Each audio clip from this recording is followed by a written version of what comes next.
ازيكم عاملين ايه؟ هتكلم معاكم عن سيرم جيودوكس. بصراحه السيرم ده حلو خالص وريحته جميله وكل مكوناته طبيعيه وبينفع على جميع انواع الشعر، دهني جاف. يعني بينفع لكل الشعر. تمام. كنت جايباه ب 322 ونص. كان نازل عرض 1+1. انا بنصحك ان انت تشتريه في العرض. هو كاتبين ان هو بيتكون من زيت زيت الارجان وزيت الجوجوبا وفيتامين ه. تمام. وزيت اللوز. والحلو فيه كمان ان هو بيستعمل يا اما للشعر الجاف او الشعر المبلل. تمام. يعني عادي تحطيه على شعرك في اي وقت. هو الصراحه بيدي ترطيب ولمعان للشعر، كل مكوناته طبيعيه وكمان ريحته جميله. هو شكله من جوه، دي شكل العبوه عباره عن 100 مللي.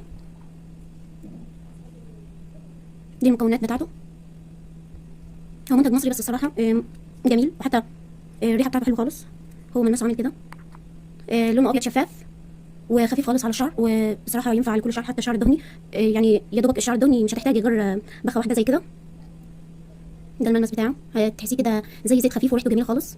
انا بستخدمه بعد ما اغسل شعري وهو لسه مبلول ما نشفش خالص، بحط كميه على الاطراف بس وبسيبه ينشف على الشعر. وحتى لو كان شعري برضو جاف او ديب بحط منه برضو بختين 3 وبدلك بيه الاطراف، وهو عشان مكوناته طبيعيه دي برضو ينفع يتحط على فروه الراس.